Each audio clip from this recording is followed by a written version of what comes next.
Ahoy there, mateys! It's Peter Travers here to tell you about what's playing at the movies. And you can guess from my eye patch and my bird, is that what he is? And my telescope, that I'm looking at Pirates of the Caribbean on Stranger Tides. And now I'm going to stop talking like this, asshole. Because what? Why do you people keep seeing these Pirates of the Caribbean movies? Why? This is the fourth one. I know why Johnny Depp does it, because they pay him like $75 million each time, you know? Whoa, he can put his kids through college. It's okay for him.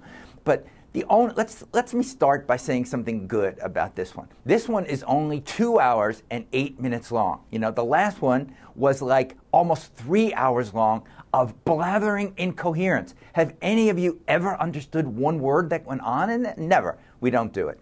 Yes, Johnny Depp was really great in the first one. Got an Oscar nomination playing Captain Jack Sparrow, doing his impression of Keith Richards. And Keith Richards, of course, appeared in the last one and is in this one too, because what's going on? Captain Barbossa, played by Jeffrey Rush, and Blackbeard the Pirate, played by the great Deadwood's Ian McShane, are all joining up to find the Fountain of Youth.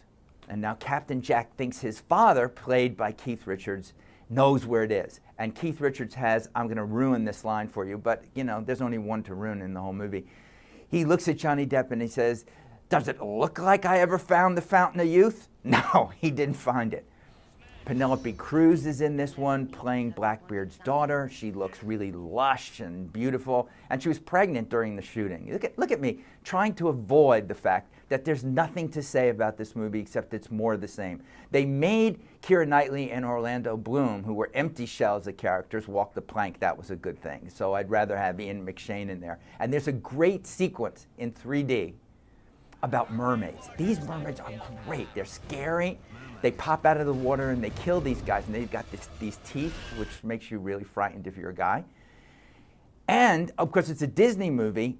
Their boobs are completely airbrushed out, so there's no nipples. You can't see it. This is the Disney version of what the mermaids are, which only makes it even more frightening. You know, I don't know what goes on in the boardroom about this. Anyway, I was happy enough to see Rob Marshall, the new director, replacing Gore Verbinski, who didn't know what the hell he was doing, come in and have a lighter touch. You know, and the thing that really irritates me about these Pirates movies is they start with the sword fights, and then they just keep on with the sword fights. They are just, you know, any jerk can do a sword fight. Any moron can just put on some kind of sword and then just blah, blah, blah, blah, blah, blah, the same horrible stuff. You know, hey bird, hey parrot, you know, do you think this stuff is even worth looking at? I think it's crap. I don't feel it's dangerous.